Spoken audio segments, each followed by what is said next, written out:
Today, I want to talk about a topic that I wrote about. And we have many things that happen in our lives that make us feel powerless. We don't feel powerless over things we have direct influence on. We have, not just direct, but if we perceive ourselves to be more powerful than this, right? So, for example, this pen. I can break this pen. I can do whatever I want with this pen. I can shove it up my butthole, I can pick my nose with it, I can do whatever I want with this pen. So I hold power over this pen, right?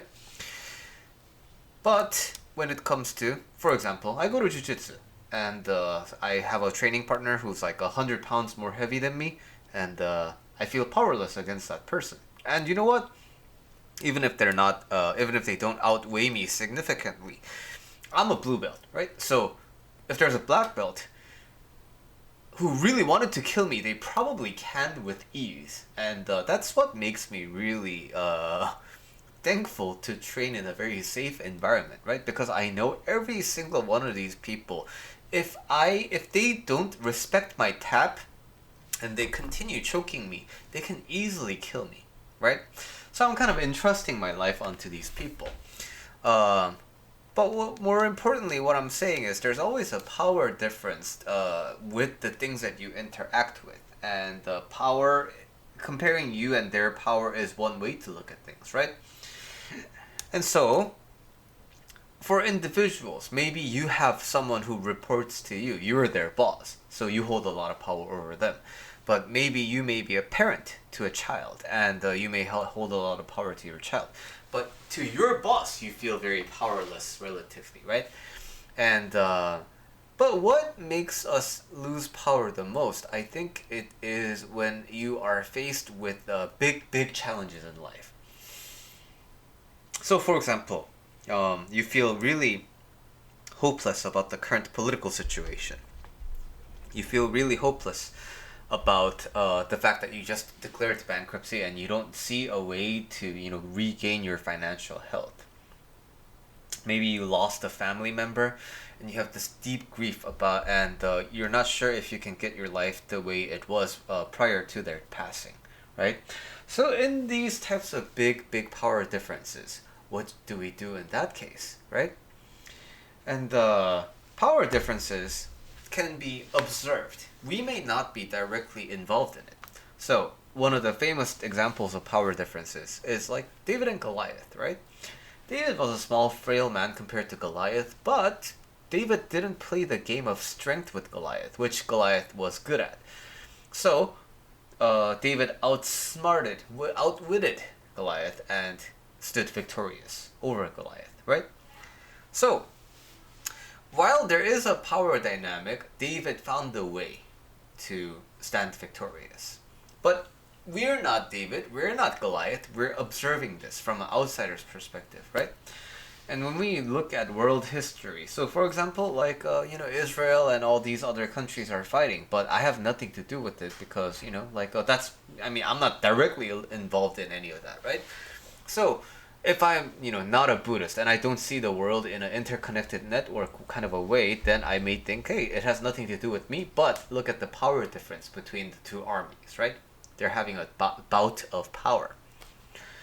And then now you have power dynamics that involve you. So like I said, your relationship with your boss and your relationship with your, parents, or your relationship with the, bankruptcy or whatever. But now there is a power dynamic between you and you. That's where things get interesting, right? So, for example, suppose you're trying to, kick a habit of drinking. Then there's a part of you that wants to drink and there's a part of you that doesn't want to drink. Suppose you're trying to quit porn and you want to stop masturbating, but then, there's a part of you that wants to do that, but at the same time, there's a part of you that wants to continue watching, right? So, what do we do in this case?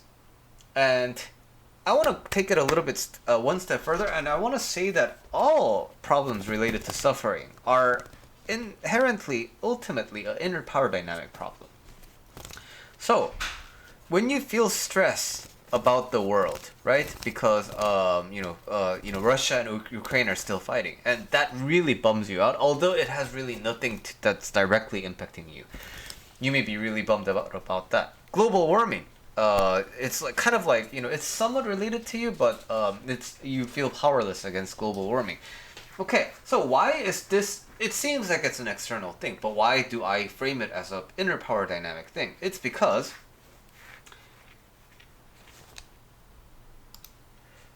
there is a part of you that feels desolate. And there is a part of you that doesn't want to feel desolate. There's a part of you that wants to believe in change. There's a part of you that wants to believe in change and hope, right? But when you look at the two yous in this example, who's the David and who's the Goliath? All the struggles that you experience are fought within yourself. The part of you that wants to make this a problem, the part of you that wants to perpetuate this problem, holds a lot of power inside of you compared to the you that wants to believe in change. Compared to the one you that believes that things can be better the way you want it, right? And basically, that power dynamic is what's responsible for keeping your life a certain way. And the fact that you're experiencing this power dynamic today means in your life there are things that happened in the past that has reinforced this viewpoint. There are things that happened in the past that gave more power to the doubtful you. There are things that happened in the past that sucked life out of the you that wants to believe, right? So when you don't respect the you that wants to change, when you don't respect the you that wants to have hope, then it's like, why should I pay attention to you? You have no power over me, right? So you don't see yourself as someone who you can respect.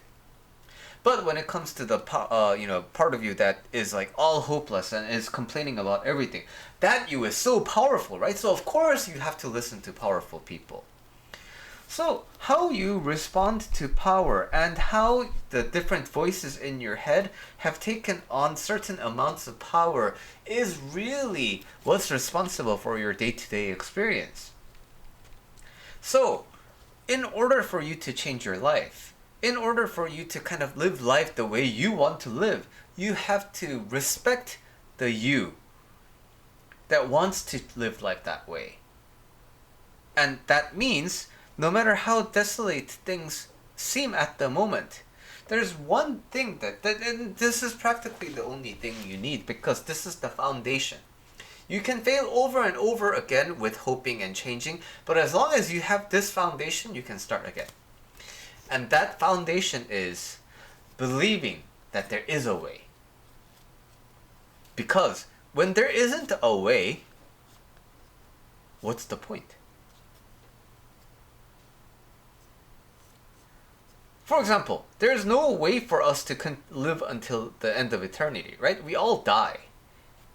So we can try and prolong life, but we have to understand that it's only effective to a certain point. We can't escape death. So anything that we do to try and prolong life is okay. But anything that we do try to escape death, we have to understand it's more or less futile, right? But like I phrased it, the desire to not die gives us options to prolong our life, right? So while it is not this